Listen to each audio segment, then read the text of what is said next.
पति पत्नी की दिल को छूने वाली कहानी। दोस्तों, आजकल प्यार होना, फिर शादी होना और कुछ ही समय में डिवोर्स होना इतनी आम बात हो गई है कि ज्यादातर लोग ऐसी घटनाओं को अब ज्यादा अहमियत ही नहीं देते। उनकी तरफ से कभी कभी बेवजह ही हो रहे अलगाव को रोकने के लिए भी कोई प्रयास किया ही नहीं जाता। आज की ये कहानी ऐसे ही हो रहे अलगाव की है, जिसे खुद एक पत्नी अपने शब्दों में बता रही है। कहानी जैसे जैसे आगे बढ़ती है तब हम जान पाते हैं कि पत्नी का नजरिया जो है वो कितना अलग है अपने पति के विचारों से, और कहानी का अंत हमारी आंखें भिगोने में सफल होता है। मेरे पति पेशे से एक इंजीनियर हैं। मैं उनसे उनके स्थिर, शांत स्वभाव के लिए प्यार करती थी, और जब मैं उनके चौड़े कंधों पर अपना सिर झुकाती थी तो मुझे गर्मजोशी और अजीब सा सुकून का एहसास होता था।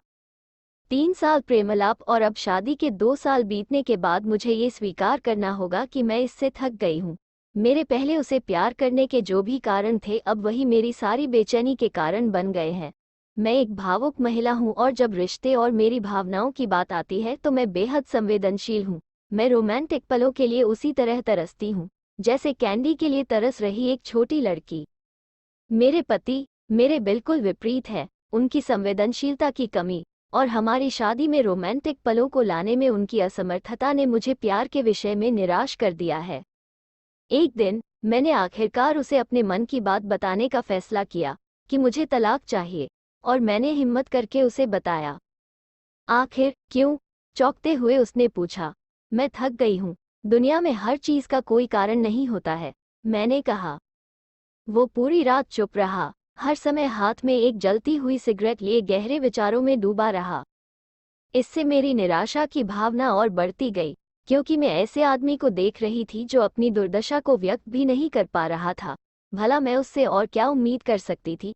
और अंत में उसने मुझसे पूछा, मैं तुम्हारा मन बदलने के लिए क्या कर सकता हूँ?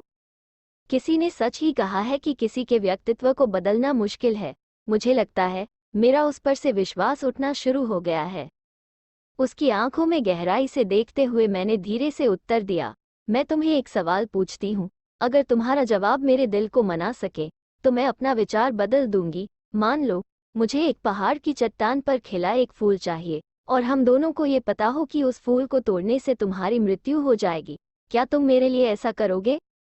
उसने कहा, मैं कल तुम्हें इसका जवाब दूंगा। उसकी प्रतिक्रिया सुनकर ही मेरी उम्मीदें धराशायी हो गईं। मैं अगली सुबह उठी तो पाया कि वो चला गया था, और सामने के दरवाजे के पास खाने की मेज पर दूध के गिलास के नीचे उसकी खुरदरी लिखावट के साथ कागज का एक टुकड़ा पड़ा था, जो पढ़े जाने पर ये बातें बयां करता था। प्रिय, मैं तुम्हारे लिए वो फूल नहीं तोड़ूंगा, लेकिन अगर तुम चाहो तो मैं तुम्हें इसके पीछे का कारण जरूर बताना चाहूंगा। ये पहली पंक्ति पढ़ते हैं मेरे दिल के हजारों टुकड़े हो गए। फिर भी मैंने पढ़ना जारी रखा। जब तुम कंप्यूटर का इस्तेमाल करती हो तो तुम हमेशा सॉफ्टवेयर प्रोग्राम को गड़बड़ कर देती हो। अंत में तुम स्क्रीन के सामने बैठकर रोती हो। मुझे अपनी उंगलियों को जिंदा रखना पड़ेगा ताकि मैं प्रोग्राम को पुनर्स्थापित करके तुम्हारे कीमती आंसू बहने से रोक सकूं। तुम हमेशा घर की चाबियां गुमा देती हो, इसलिए मुझे दरवाजा खोलने के लिए अपने पैरों को जिंदा रखना पड़ेगा ताकि दरवाजा तोड़कर तुम्हें घर के अंदर ले जा सकूं। तुम यात्रा करना पसंद करती हो, लेकिन हमेशा एक नई जगह में अपना रास्ता भूल जाती हो। मुझे तुम्हें रास्ता दिखाने के लिए अपनी आंखें जिंदा रखनी पड़ेगी। तुम्हें हमेशा ऐंठन होती है जब भी तुम्हारे पीरियड हर महीने आता है। मुझे अपनी हथेलियों को जिंदा रखना है ताकि मैं तुम्हारी पेट की ऐंठन को शांत कर सकूं। तुम्हें घर के अंदर रहना पसंद है, और मुझे पता है कि तुम अंतर्मुखी व्यक्ति हो। तुम्हारी बोरियत को दूर करने के लिए मुझे तुम्हें चुटकुले और कहानियां सुनाने के लिए अपने मुंह को जिंदा रखना है। तुम हमेशा कंप्यूटर और टीवी देखती हो, और इससे तुम्हारी आंखों का भविष्य अच्छा नहीं होगा। मुझे अपनी आंखों को बचाना होगा ताकि जब हम बूढ़े हो जाएं तो मैं तुम्हारी आंखें बन सकूं, तुम्हारे सिर से सफेद हो रहे बाल चुन सकूं, तुम्हारे नाखूनों को बिना तुम्हें चोट पहुंचाए काट सकूं। मैं भी समुद्र तट पर टहलते हुए तुम्हारा हाथ पकड़ना चाहता हूँ। जैसे तुम धूप और सुंदर रेत का आनंद लेती हो और खुशी से गाने गुनगुनाती हो, उसे मैं अपने कानों से सुनना चाहता हूँ, इसलिए मेरे कान जिंदा रहने चाहिए। जब तुम नहा के निकलती हो तो तुम्हारी भीनी भीनी खुशबू को महसूस करने के लिए मेरा नाक जीवित होना चाहिए। इसलिए मेरी प्रिय, जब तक मुझे यकीन नहीं होता कि कोई है जो तुमसे इससे अधिक प्यार करता है, मैं तब तक उस फूल को नहीं तोड़ूंगा। और जिस दिन ऐसा कोई आया जो तुमसे इससे अधिक प्यार करे, मैं खुशी खुशी उस फूल को तोड़ लूंगा। ये पढ़ते ही मेरे आंसू पत्र पर गिरे और उसकी लिखावट की स्याही धुंधली हो गई। मैंने उसे पढ़ना जारी रखा। अब जब तुमने मेरा उत्तर पूरा पढ़ लिया है, अगर तुम संतुष्ट हो, अगर मैंने तुम्हारे दिल को मना लिया हो, तो कृपया सामने का दरवाजा खोलो, क्योंकि मैं बाहर खड़ा हूँ तुम्हारी पसंदीदा ब्रेड और ताज़ा दूध के साथ। मैं जल्दी से दरवाज़ा खोलने के लिए दौड़ी और उसके चिंतित चेहरे को अपने हाथों में कसकर पकड़ा और चूम लिया और उसकी बाहों में समा गई।